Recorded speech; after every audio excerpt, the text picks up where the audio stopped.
तो भाई फिलहाल जिस मकान ने तो हम देखने लग रहे हो जर्जर हालत का ये मकान, और पुलिस ने ले लिया गलत आदमी का गिला पंगा।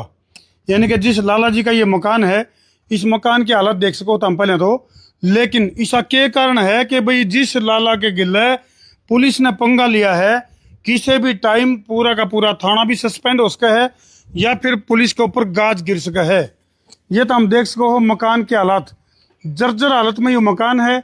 यानी कि इसकी जो छत है वह भी किसी भी टाइम गिर सका है, इस तरह के हालात हैं। फिर भी इसका क्या मामला है, अगवी कलेरा गांव का ये जो लाला है, इसका खोप जो है वो हरियाणा पुलिस में है। मामला क्या है, कारण क्या है, उसे की पड़ताल खातिर हम पहुंच गए हैं कलेरा गांव में। और लाला जी हैं जिनका नाम है राजन गोयल। और भाई राजन गोयल का पुलिस ने खोप क्यों है, मैंने टाइटल दे रखा है अगर भाई पुलिस ने गलत आदमी का गिला पंगा ले लिया। आज गलत आदमी कौन है, जो ईमानदार है। आज गलत आदमी कौन है, जो पुलिस ने रिश्वत को नहीं देता। आज गलत आदमी कौन है, जो नियम का पालन करा है, ईमानदार है, वो आज गलत ठहरा दिया जावा है, उसको पागल करार कर दिया जावा है। उन्हीं में तो एक है राजन गोयल, जो कि खून के आंसू भी रोने लग रहा है और अपनी जो न्याय की जो लड़ाई है उसको लड़ने लग रहा है, जिसकी वजह से पुलिस में दहशत का माहौल है। भीतर की हालत भी दिखावांगे, इनकी चुप्पी भी तोड़वाएंगे। फिलहाल कैमरामैन फोकस करो, फोकस करो। ये जो चुप्पी है ना, ये तूफान के पहले की शांति है। इस चुप्पी के पीछे बहुत कुछ छुपा हुआ है। जब घर की हालत देखोगे तो कोई ऐसी दीवार नहीं है भाई जिसमें दरार ना हो। ये देखो, ये देखो, ये देखो, ये जर्जर हालत, ये जर्जर हालत है। शामित हम देखोगे मतलब पूरा मकान जो है वो जर्जर हालत में है। पैड़ियाँ की हालत देखोगे तो ये देखो भाई, दूर की दूर पैड़ियाँ मत रेड़ा रही है। उसके बावजूद भी पुलिस जो है वो खौफजदा क्यों है, इसे की पड़ताल खातिर हम पहुंच गए हाँ राजन गोयल, जो कि कलेरा गांव में है। ये देख लो भाई, दरवाजे और खिड़कियां की जगह पैते टूटे कपड़े टंग रहे हैं। और ये देखो मतलब हालत देखोगे तो ताम भी नहीं कहोगे अकबियू घर है कि खंडर है। तो ये हालत है। फिलहाल जो है मामला काफी पेचीदा है। में दी जिसके मैं सारे ये सबूत आपको दिखा सकता हूँ। ये सबूत है जी। जब मैंने थाने में दरखास्त दी कि मैंने इस लड़के की जो समालाबाद का मिंटू ड्रोन वाला है जी, मैंने उसकी दरखास्त दी कि मैंने इसकी पूरी पेमेंट कर दी और ये मेरा ड्रोन का डाटा नहीं दे रहा और मेरा डाटा दिलवाया जाए ताकि मेरी पार्टी में मेरी बेइज्जती ना हो। बिल्कुल बिल्कुल समझ सकूं भाई। देखो जो लाला जी हैं खून के आंसू रोने लग रहे हैं, और जहां इनको जस्टिस मिलना चाहिए था, न्याय मिलना चाहिए था, उसकी बजाय इनको केवल और केवल दर दर की ठोकरें मिली हैं। तो ये पुलिस वाले ने वहां पर दोनों पक्ष बुलाए और मैंने उस दोनों पक्षों के बयान भी यहाँ लिखे हुए हैं। जबकि मेरे गांव का सरपंच थाने में मौजूद था, यहाँ का अमरीक भी जो है जो सरपंच के साथ है वो भी मौजूद था। वहाँ हमारी 1.5 घंटा दोनों की आपस में दोनों पक्षों की बातचीत हुई। दोनों पक्षों में बातचीत होने पे वो पंचायत में दोषी पाया गया, लेकिन उसने वहाँ थानेदार को रिश्वत दे दी और मैंने नहीं दी। सिर्फ मेरा यही गुनाह था कि मैंने रिश्वत ना देने के कारण थानेदार ने मेरे को बोला ये कोर्ट का मामला है। जब मैंने उसकी दरखास्त सीएम इंडो में दी तो आप ये मेरा अगला कागज भी देख सकते हैं। तो सीएम इंडो में उसकी इंक्वायरी डीएसपी ने की। अच्छा। लेकिन डीएसपी ने भी इसके ऊपर कोई कार्रवाई नहीं की। यानी कि डीएसपी ने भी हाथ खड़े कर लिए। हाँ जी, डीएसपी ने इस पर कोई कार्रवाई नहीं की। और उसने, मैंने पंचायत के बयान मांगे थे, दोनों पक्षों के बयान मांगे थे और उस डीएसपी ने उसमें थानेदार के बयान लिख दिए। अच्छा। जबकि आपका जो फैसला हुआ था, आपने फैसले के बयान मांगे थे। अभी जो मिंटू, हाँ जी, जो मिंटू इस्माइलाबाद का है जी, कि उसमें दोनों पक्ष बुलाए गए। अगर मैं दोषी हूँ तो दोनों पक्षों में से कोई पक्ष तो बोलेगा कि मैं दोषी हूँ। जब मैंने दोनों पक्षों के नाम भी लिख दिए तो दोनों पक्षों में से ना तो उस पक्ष के नाम लिखे और ना ही मेरे वाले पक्ष के नाम लिखे, क्योंकि थानेदार को पता था कि दोनों पक्षों में मिंटू दोषी पाया गया। लेकिन तो राजन भाई इसके बाद फिर ऊपर दरखास्त लावे कितने मंत्री दो रजाव है, कितने बड़े अधिकारियों दो रजाव है। तो जी जब मैंने डीएसपी ने मेरी उसकी कोई सुनवाई नहीं की तो मैंने डीएसपी की आरटीआई लगाई, उसने भी कोई कार्रवाई नहीं की। उसकी दरखास्त भी मैंने सीएम इंडो में भी थी। ये मेरी एक सीएम इंडो की दरखास्त है जो मेरे द्वारा दी गई। अच्छा। और 2019 में और ये 2020 में जो मेरे घर वाली है जी, उसने गृह मंत्री अनिल विज को दरखास्त दी अच्छा कि जी मेरा पति मजदूरी करके हमारा पेट पालता है और पुलिस हमें झूठे बयान में केस में फंसाकर परेशान कर रही है, तो इन दोनों से पूछो कि मेरे पति का दोष क्या। लेकिन अनिल विज ने झूठा फैसला लिख दिया और ये मुझे वहां पे लिख दिया कि ये तो दिमाग से पागल पाया गया पागल है। और इसका पंचायती फैसला हो चुका। तो जी जब मेरा कोई पंचायती फैसला नहीं हुआ और ना ही मेरे बयान थे, तो अनिल विज ने ऐसा क्यों लिखा। कर्जा होया है तो फिर उसको देना चाहिए फैसले तो जी अगर मैं दोषी हूँ तो जी मुझे वो पंचायती फैसला दिलाया जाए। अगर गृह मंत्री अनिल विज मेरा पंचायती फैसला देने में वो कामयाब हो जाए और अगर वो सच बोल जाए, तो मेरे बाबा मुझे खाटू श्याम की कसम मैं पूरे भारत के सामने ये बात करता हूँ कि जी मैं फांसी लेने के लिए तैयार हूँ। फांसी देखो ये इस तरह की बात अगर वो सच बोल जाए, ना ये अगर कोई वो समाधान नहीं सबूत दे भाई, दे। ये कोई चीजें नहीं है। और फांसी और सुसाइड इस तरह की चीजें कोई समाधान नहीं है। उसके बाद जो तेरा दूसरा काम था भाई गाड़ी वाला, उसका क्या रहा। तो जी पूरे गांव में एक ही घर है मेरा बनियों का, एक ही मेरी जाति है, तो एक ही जाति को इंसाफ क्यों नहीं मिलता। जैसे कि थाने में तो चोर फैसला लेके चले जाते हैं और मेरे गांव में किसी भी जाति का कोई भी आदमी हो उसे बीपीएल सुविधा दी जाती है। अगर वो उसके काबिल है तब तो अच्छी बात है, लेकिन जो काबिल नहीं है उसको भी बीपीएल सुविधा दी जाती है। जैसे कि मैंने उसके बारे में भी ये आर्टिकल गई कि सरपंच साहब ने, यहाँ का जो नरेश सरपंच है, उसने 2012 में 90 प्लाट काटे, जबकि उसमें से गरीब 25 होंगे, 30 होंगे, 35 होंगे, 40 होंगे जी, तो वो 50 प्लाट और वो भी गऊ चरांद में काट रखे जी।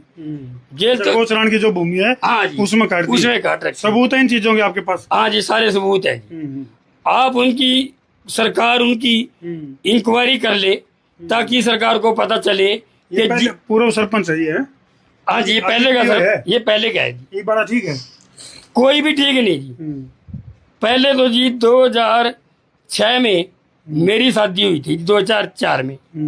तो जैसे मेरी शादी हुई तब से मेरे पास ये घर है। मेरे माता पिता जिस घर में रहते थे, सास बहू का झगड़ा हर घर में होता है जी। तो जैसे घर छोटा होने के कारण तो मेरे घर वाली का और मेरी माता पिता का आपस में झगड़ा रहने लगा। झगड़े में उन्होंने, मेरे ससुराल वालों ने मेरी दरखास्त थाने में दे दी, पंजाब पुलिस में दे दी। जब मैंने इसका विरोध किया कि मेरी दरखास्त क्यों दी गई, तो जी पंजाब की पुलिस ने बिना पंचायत के मेरे माता पिता को मेरे घर से उठा लिया। उसमें मेरे माता पिता का क्या दोष था जी, क्योंकि मेरे माता पिता का कोई यहाँ वाली वारस नहीं था। वो भी पहले यहाँ पर अकेले रहते थे, बीमार थे वो कैंसर के मरीज थे जी। जैसे ही पुलिस ने उनको उठाया और जज साहब के पास पेश किया, जज साहब ने उनकी हालत देखी और रिपोर्ट देखी, साथ के साथ उनको बरी कर दिया। जब उनका कोई दोष नहीं था तो वो गिरफ्तार क्यों करे? तो गिरफ्तार क्यों किए जी। तो जज साहब ने सुनवाई क्यों नहीं की, उस पुलिस से क्यों नहीं पूछा कि जब आपने इनके माता पिता को उठाया तो कम से कम यहाँ की पंचायत होती या मेरे ससुराल की पंचायत होती, दोनों पंचायतों में अगर इनका कोई दोष था तो कम से कम बताते। यही मैंने जज साहब से बात की कि जी दोनों पंचायतों की इंक्वायरी कर लो और अगर मेरा कोई दोष है तो आप मुझे जो सजा दोगे मुझे मंजूर है। लेकिन मेरे माता पिता को जबरदस्ती उठाया गया। उसके बाद जी चलो जैसे कैसे वहाँ भी मेरा खर्चा हुआ जी, मैं ये घर क्यों नहीं बना सका। तो जी जब मेरे माता पिता को उठाया गया तो मेरे माता पिता की जमानत किसने दी, वो जी मेरी दोनों बहनें हैं जो अपने घर बाहर की हैं, उन्होंने मेरे माता पिता की जमानत की। सारा खर्चा उन्होंने लगाया। यहाँ तक जब उन्होंने नग्गड़ थाने में दरखास्त दी कि जी जिस मेरी बहू ने, मेरे पूत की बहू ने हमारी दरखास्त दी है और हमारा कोई दोष नहीं है तो हम इस घर में अपने हिस्से डालेंगे।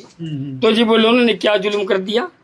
तो यहाँ के नरेश सरपंच ने पंचायत की, पुलिस भी यहाँ पर लक्ष्मी चंद भी मौजूद था। पंचायत में इन्होंने मेरे पिता को हिस्सा देने से मना कर दिया। जब इन्होंने मेरे पिताजी को हिस्से नहीं दिए तो फिर इन्होंने ये 90 प्लाट कैसे काट दिए? क्योंकि एक तरफ तो 90 प्लाट काट दिए अरे एक तरफ और दूसरी तरफ एक परिवार को जस्टिस नहीं दुआ इसके। क्योंकि जी जिन्होंने 90 प्लाट काटे हैं उनसे रिश्वत ली गई और मैंने मेरे बाबा की कसम खाई है कि जी मैं रिश्वत नहीं दूंगा। अगर सरकार मुझे गरीब समझती है तो ठीक है, मुझे इंसाफ क्यों नहीं मिला, और अगर अमीर समझती है तो फिर इन सबको प्लाट कैसे दे दिए? चलो जी, मुझे प्लाट नहीं दिया, मुझे उसका भी कोई अफसोस नहीं, क्योंकि मैं इस झोपड़ी में आप देख ही रहे हो, मैं फिर भी मेरे बच्चों को जैसे कैसे तरह से पढ़ा रहा था। लेकिन जब मैं अपनी फोटोग्राफरी का मजदूरी करके अपने बच्चों का पेट भर रहा तो मेरी मजदूरी भी मुझसे नहीं दिलाई गई। उसके बाद जी कुछ दिन बीत गए। कुछ दिन बाद मैं घर से जैसे मैं थोड़ा बहुत जी एक टूटी फूटी गाड़ी ले रहा हूँ, आप मेरी गाड़ी भी देख लेना जी। जैसे लोगों के पास जिनके पास नई गाड़ियाँ हैं, कोई 5 लाख की गाड़ियाँ हैं, जिनके पिता नौकर लगे हैं जी, एक ही घर में जिसमें गाड़ी भी है और नौकरी भी है और उसके 5 लड़के हैं, उनको 5-5 ग्रांटें दे रखी हैं जी एक ही घर में, और इस घर में एक भी ग्रांट नहीं दी। चलो जी, वो तो सरकार की अपनी मर्जी है कि वो किसी गरीब को दे या ना दे, लेकिन जब मैं मेहनत करके अपने बच्चों को पाल रहा जी तब भी मेरे को परेशान किया गया। तो जी ऐसे ही जब मेरी गाड़ी यहाँ एक जनसुई हेड पे खदानों में मेरा ड्राइवर ड्राइविंग कर रहा था जी, और वो अपनी साइड में था, उससे वहाँ जी कोई टक्कर टुक्कर हुई तो उसके बारे में जी मुझे कुछ नहीं पता कि वो गलती किसकी थी।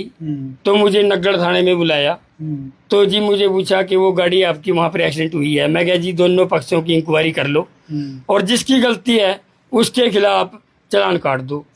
तो जी उसने भी उसके ऊपर कोई कार्रवाई नहीं की। ऐसे ही जी मेरे घर वाली को यहाँ पर ये सामने आप कोठी देख रहे हैं जी, ये सामने जी 2 आदमी जो 18 पार हैं जी, जाति से वाल्मीकि हैं और मैं बढ़िया हूँ, वो 18 पार हैं जी। 2 आदमी 2 मालिक भैया, चारों ने मेरे घर वाली को पीट दिया। ये समझ के पीट दिया क्योंकि उनको पता था कि इसको बचाने वाला कोई नहीं। जब मैंने उसकी दरखास्त थाने में दी तो उसके ऊपर भी मांगे राम ने कोई कार्रवाई नहीं की। उसके बाद जी जब मैंने उसको कहा कि आप इस पर कोई कार्रवाई करो तो जी मेरे गांव में यहाँ पर पंचायत हुई। पंचायत में ही मेरे घर वाली को बुला लिया और उसको उल्टा सीधा बोल दिया। वो भी साहब मैं प्रूफ आपको दे सकता हूँ। तो जी मेरे को लगातार कम से कम भी 25 साल से पुलिस परेशान कर रही है। यानी कि पुलिस अपनी भूमिका सही ढंग से निभावे है तो या नौबत नहीं आवे। तो जी आप ये सभी देख रहे होंगे कि जब मैं थाने में गया, ये आप सबसे पहले तो मेरा सबूत ये देखो, ये एक दरखास्त तो दी थी जी मैंने कि मैंने थाने में दरखास्त दी। इसमें मैंने लिखा कि मैंने उसकी पूरी पेमेंट कर दी। अच्छा।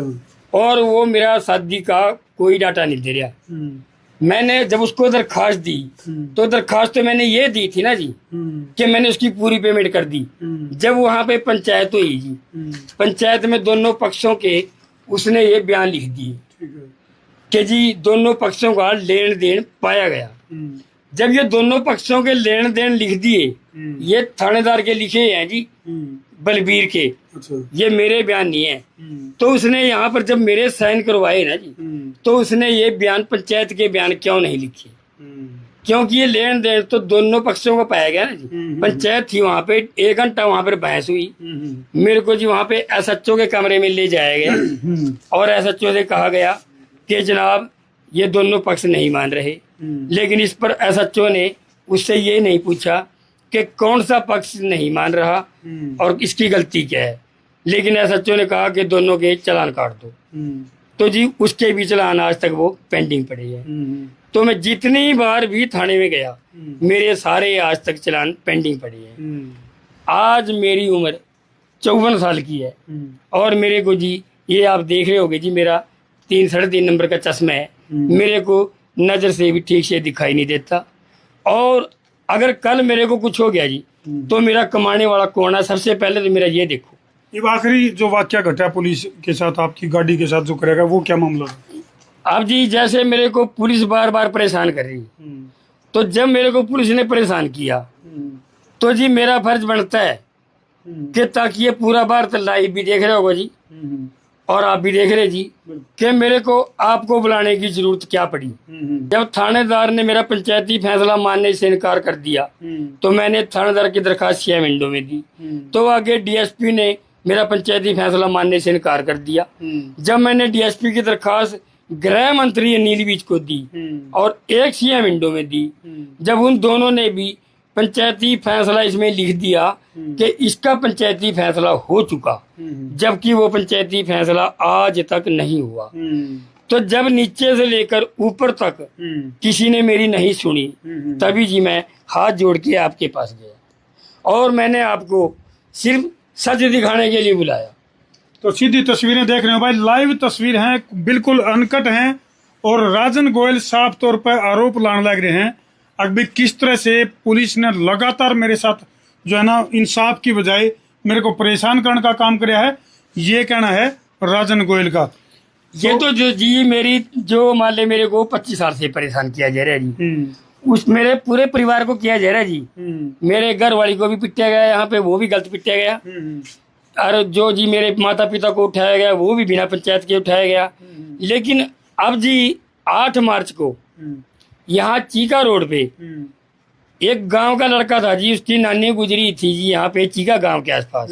वो अपनी माता को लेके और अपने परिवार की 4-5 औरतें लेके उस वहां मरगत में गया हुआ था। और वहां पर अज्ञात पुलिस वालों ने, क्योंकि जिन्होंने उस मेरे जो लड़का यहाँ पे लेकर गया था जी गाड़ी, उससे पूछा कि इस गाड़ी के कागज चेक कराओ। तो उसने कहा जी गाड़ी के ऑनलाइन कागज चेक कर लो। उन्होंने कहा जी इसका प्रदूषण खत्म है। जब उसका प्रदूषण खत्म था तो जी उन्होंने मेरे से बात की, मुझसे सिर्फ 10 सेकंड बात की, कहा जी आपकी गाड़ी का प्रदूषण खत्म है। मैंने कहा जी चालान काट दो। तो जी उन्होंने चालान काट के प्रदूषण का उस गाड़ी को बॉन्ड कर लिया। तो जी जब बॉन्ड करने के बाद उन्होंने वो स्लिप 20,000 रुपए का चालान काट दिया। तो जब मेरा प्रदूषण का चालान 10,000 रुपए का था, अगर मैं उसको 500 रुपए 1000 रुपए दे देता जी तो उसको भी पता है, पूरे भारत को भी पता है कि 100 रुपए का प्रदूषण है। नहीं राजन भाई, इसमें थोड़ा सा रोकूंगा मैं। गाड़ी के कागज पूरे थे, उसका लाइसेंस था जो गाड़ी चलावा था? हाँ जिसका लाइसेंस था जी। अच्छा। ऐसा है जी उसके पास जी लर्निंग लाइसेंस था और गाड़ी के ऊपर उसने बकायदा जी L लिखा हुआ था। तो जी वो कहीं पैसे कमाने के लिए नहीं गया था जी, उसको मान ले मजबूरी थी। जब उसकी नानी की डेथ होगी जी तो क्या वो लर्निंग लाइसेंस लेके, जबकि उसका वो 1800 रुपये वगैरह जी मैंने जमा भी करा रखे हैं। वो उसके साथ परिवार था, किराए की सवारी थी? उसका परिवार था जी। परिवार था? हाँ जी उसका परिवार था जी। तो क्या जी उसने हाथ पैर भी जोड़े जी कि मेरा परिवार है और मैं मरकज में गया था। तो जी ऐसा उसने क्या गुनाह कर दिया था। तो जब ऐसा करने पर जी उसने जबरदस्ती वो गाड़ी वहां से छीन ली और वो 5 औरतें जो गाड़ी में बैठी थी जी उनको उस गाड़ी से उतार दिया। तो जैसे मैं फोटोग्राफी का काम करता हूँ जी, मेरे पास कोई फोटो खिंचवाने नहीं आता। सबको पता है जी ये किसी की फोटो नहीं देता, क्योंकि जब मेरी फोटो कोई देगा नहीं तो मेरे पास कौन आएगा। और जैसे उस गाड़ी में से जी वो औरतें उतार ली तो आगे मेरे को कहीं गाड़ी में अगर मैं किराए पे 10 रुपए कमा के अपने बच्चों का पेट पालूं। कौन सी गाड़ी? कौन सी है गाड़ी? इको गाड़ी है। खड़ी गाड़ी? गाड़ी मेरी यहाँ चीके वाले का फोन आया जी मेरे पास। नहीं, प्रदूषण का चालान था तो अगले दिन गाड़ी मिल जानी चाहिए थी। जब मैंने उससे ये बात सवाल किया जी, मेरे पास ठीक 8 जून को फोन आया जी चीके से, कह रहे जी आपकी गाड़ी यहाँ 3 महीने से खड़ी है और आप इसको लेने आए। मैंने कहा जनाब जब ये 3 महीने पहले आपने गाड़ी बॉन्ड की थी तो आपने तब मेरे पास फोन क्यों नहीं किया? तो उसने ये जवाब दिया जी इसके बारे में मुझे कुछ नहीं पता, इसके बारे में आप कैथल पुलिस वाले से बात करो। तो भाई देख सको तो हम किस तरह से तारीख पे तारीख वाला दौर जो है वो राजन गोयल के गिले चल रहा है। और जो पुलिस प्रशासन की जो कार्रवाई है उसके ऊपर बड़े बड़े सवाल जो है वो राजन गोयल ठाण लग रहा है। इसका गिला गांव कलेरा गांव की जो ग्राम पंचायत है जो पहले थी उनके ऊपर भी गंभीर आरोप लगाए हैं, डीएसपी के ऊपर भी गंभीर आरोप लगाए हैं और इसका गिला जो बिजली मंत्री हैं अनिल विज उनके ऊपर भी गंभीर आरोप लगाए हैं। तो भाई जिन जिन के ऊपर आरोप लाए हैं उन तक यह वीडियो घूम फिर कर पहुंचेगी तो वह हमारे तक संपर्क कर सके हैं। और यदि वह अपना पक्ष रखना चाहें तो हमारा मोबाइल नंबर है 90 349 20 777। इस नंबर पर संपर्क करके और वह अपनी बात रख सके हैं। फिलहाल गाड़ी तेरी पुलिस दो रहे भाई। हाँ जी, पुलिस के द्वारा है जी। जब उसने मेरे को दी चालान काटने की धमकी दी जी, तो फिर अब उसने ना तो आज तक उसका चालान काटा जी। मेरे को वो जबरदस्ती कह रहे थे कि आप थाने में आओ और 20,000 रुपये दे जाओ और अपनी गड्डी ले जाओ। तो बड़ा सवाल यूं पैदा हुआ है, राजन गोयल का कहना है कि जी मन न्याय की जरूरत थी, जब मैं पुलिस का आगे गिड़गिड़ाऊं था और जब सामने वाला कोई दोषी था उस वक्त उस दोषी के ऊपर एक्शन नहीं लिया गया। आज यदि मैं कसूरवार हो गया या फिर मेरी गाड़ी के कोई कागज पूरे को नहीं थे या फिर मेरा गाड़ी का पोल्यूशन नहीं था, तो उस टाइम तो पुलिस ने तुरंत एक्शन ले लिया और गाड़ी इम्पाउंड कर ली। और जब तन्ने न्याय की जरूरत, जीव तेरे को कोई न्याय नहीं मिला। मैंने कहा जी अगर मैं दोषी हूँ और आप कह रहे कि ये कानून है, तो कानून के हिसाब से आप जज साहब के पास ये चालान भेज दो कि जी इसने कानून ये इसने मतलब प्रदूषण कर रहा था और हमने इसका चालान काट दिया, ताकि वो चालान भी पेश करे। लेकिन जब वही डीएसपी ये जी कुरुक्षेत्र से और नग्गल की पुलिस और इस्माइलाबाद की पुलिस और गृह मंत्री नीलविज, जब ये तीनों झूठे फैसले लिख सकते हैं, ये कानून को नहीं मानते, तो जी मेरे ऊपर कानून क्यों लगाया गया? अब 3 महीने से कारोबार ठप। 3 महीने से कारोबार ठप है जी। और अगर मेरे को कुछ हो गया तो इन बच्चों को आप देख रहे कि जो सिर्फ पढ़ाई कर रहे हैं और मेरे घर में मेरे सिवा कोई कमाने वाला नहीं। बिल्कुल। तो हालात हम देख सको भाई किस तरह से जर्जर हालत में घर है, और उसी तरह की एक तरह से जो कानून व्यवस्था जो जर्जर हो रही है उसके बारे में भी राजन गोयल ने बहुत बड़ी बड़ी बात कही है। तो भाई हमनू का आग्रह भाई ना पक्ष ना विपक्ष, हम हाँ पूरी तरह से निष्पक्ष। तो इस वीडियो में जो बात बताई गई है राजन गोयल के अपने विचार हैं और हम इन विचारों से न्यू ताल्लुक को देख भाई इनमें सच्चाई कितनी है वो तो जी पूरी जांच होगी, जी बेरा पटेगा अभी के सही है के गलत है, और राजन गोयल के द्वारा लगाए गए जो आरोप हैं उनमें कितनी सच्चाई है। लेकिन समस्या यह होगी कि कितनी ऊंचा जावे। राजन गोयल की अगर मैं बात करूं तो गृह मंत्री अनिल विज तक भी जब जा लिए और ओढ़त अभी न्याय को नहीं मिला, तो जावे कित कमेंट सेक्शन में यह बात जरूर लिख दियो। और जिन जिन लोगों के आरोप जिन के ऊपर लगाए हैं वह हमारे तक संपर्क करें भाई, नंबर हमने बता दिया। और अपनी बात में रखना चाहें तो हमारे तक संपर्क कर सकें। कर दो वीडियो ने शेयर। मैं हूं तारा देसी पत्रकार धर्मू।